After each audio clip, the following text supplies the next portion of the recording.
আসসালামু আলাইকুম, সবাই কেমন আছেন? আশা করি ভালো আছেন। পঞ্চম গণবিজ্ঞপ্তিতে যারা আবেদন করবেন তাদের করা বিভিন্ন প্রশ্নের উত্তর নিয়ে আজকের এই ভিডিওটি দেখলে পঞ্চম গণবিজ্ঞপ্তি নিয়ে জাগ্রত বিভিন্ন প্রশ্নের উত্তর আপনারা পেয়ে যাবেন। তাই যারা এখনও আবেদন করেননি এবং পঞ্চম গণবিজ্ঞপ্তি সম্পর্কে বিভিন্ন প্রশ্নের উত্তর খুঁজছেন এবং যারা বিভিন্ন জনকে জিজ্ঞেস করেও প্রশ্নের সঠিক উত্তর পাচ্ছেন না, তাদের জন্য ভিডিওটি হবে অত্যন্ত কার্যকরী। তাহলে চলুন শুরু করা যাক। এখানে লেখা আছে দেখেন, FAQ মানে ফ্রিকোয়েন্টলি আস্কড কোয়েশ্চন। আপনাদের কমন কিছু প্রশ্নের উত্তর এখানে দেওয়া হবে। প্রথমে যে প্রশ্নটি হচ্ছে, রেফারেন্স ডেট এবং রেফারেন্স নম্বর ব্ল্যাঙ্কে কি কোনো সমস্যা হবে? অর্থাৎ আপনারা আবেদন করার পরে রেফারেন্স ডেট এবং রেফারেন্স যে নাম্বারটা আছে সেটি ব্ল্যাঙ্ক থাকে, এতে কোনো সমস্যা হবে না। তারপরে যে প্রশ্নটি হচ্ছে সেটি হচ্ছে, অ্যাপ্লিক্যান্ট নট ফাউন্ড দেখায় কেন? আসলে অ্যাপ্লিক্যান্ট নট ফাউন্ড দেখানোর একটি কারণ হচ্ছে, আপনারা শুরুতেই লগ ইনে ক্লিক করে লগ ইন করতে চান রেজিস্ট্রেশন ব্যাচ নাম্বার দিয়ে। তো এক্ষেত্রে আপনাদের প্রথমে আগে উপরে ফর্মে ক্লিক করে লগ ইন করতে হবে। তার পরবর্তীতে আপনার নিচে যে অপশনটি থাকে লগ ইন, এখানে ক্লিক করে লগ ইন করতে হবে। তারপরের যে প্রশ্নটি হচ্ছে, photo and signature old or new, মানে নতুন না পুরাতন দিবেন। এটা আপনার ইচ্ছা অনুযায়ী আপনি নতুনও দিতে পারেন, পুরাতনও দিতে পারেন, এতে কোনো সমস্যা হবে না। তবে আমি সাজেস্ট করব আপনারা নতুনটাই দিবেন। পরবর্তীতে আরেকটি প্রশ্ন হচ্ছে, আপনাদের অর্ডার লিস্ট প্রবলেম, অর্থাৎ এলোমেলো হয়ে যায়। অর্ডার লিস্ট এলোমেলো হবে না। আপনারা যখন অর্ডার লিস্ট সাজাবেন, সাজানোর পরে পরবর্তী যে ফটো অ্যান্ড সিগনেচার অপশনে গিয়ে লগ আউট করলে আর অর্ডার লিস্ট এলোমেলো হবে না। তবে আবার নতুন করে যদি আপনি নতুন প্রতিষ্ঠান অ্যাড করেন তাহলে আবার এলোমেলো হয়ে যাবে। আমার পরামর্শ হচ্ছে, আপনারা ফাইনালি সাবমিট করার আগে সব কিছু যাচাই বাছাই করে অর্ডার লিস্ট ঠিক আছে কিনা তা দেখে তারপর ফাইনালি সাবমিট করবেন। আরেকটি প্রশ্ন হচ্ছে, জেনারেলের সার্টিফিকেট দিয়ে টেকনিক্যালে আবেদন করতে পারবেন কিনা?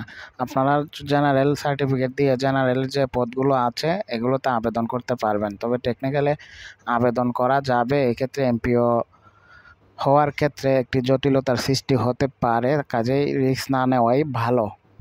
আরেকটি প্রশ্ন হচ্ছে, আপনাদের একই প্রতিষ্ঠানে যদি দুটি পোস্ট থাকে তাহলে কয়টিতে আবেদন করবেন?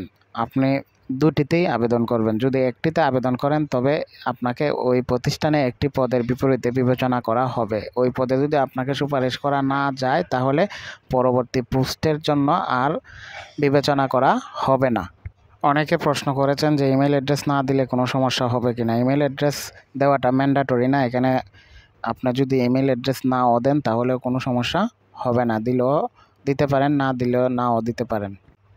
আর একটি প্রশ্ন হচ্ছে, আপনার নিবন্ধন সার্টিফিকেটে অ্যাড্রেস ভুল এসেছে, আপনি সঠিক অ্যাড্রেসটি দিয়ে আবেদন করবেন। গ্রাম এবং পোস্ট অফিস আপনার যেটি সঠিক সেটি দিয়ে আবেদন করবেন এবং যদি নিবন্ধনে ভুল থাকে নিবন্ধনের ভুলটি সংশোধনের জন্য আবেদন করে রাখবেন। আবার অনেকে নাম, বাবার নাম, মায়ের নামও কিছু সমস্যা আছে, এগুলো যেহেতু অটো চলে আসে এখানে তো আর পরিবর্তন করতে পারবেন না। তবুও আপনি কি করবেন, সংশোধনের জন্য সার্টিফিকেট, অর্থাৎ আপনার একাডেমিক যে সার্টিফিকেট আছে এবং এনআইডি কার্ড আছে সেই অনুযায়ী NTRCA-তে একটি আবেদন করে রাখতে পারেন।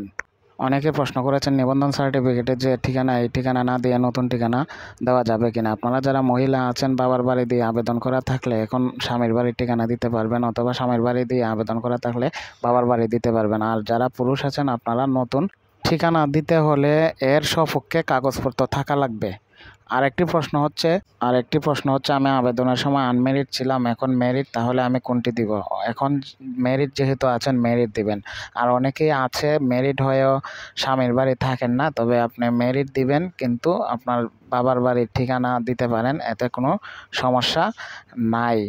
তবে আরেকটি বিষয় হচ্ছে, অনেকে আছে বিবাহিত হয়েও ডিভোর্স হয়ে গেছেন, এক্ষেত্রে আপনারা আদার দিতে পারেন, এটা কোনো সমস্যা নাই, বা আনমেরিডও দিতে পারেন, তবে আদার দেওয়াটাই ভালো।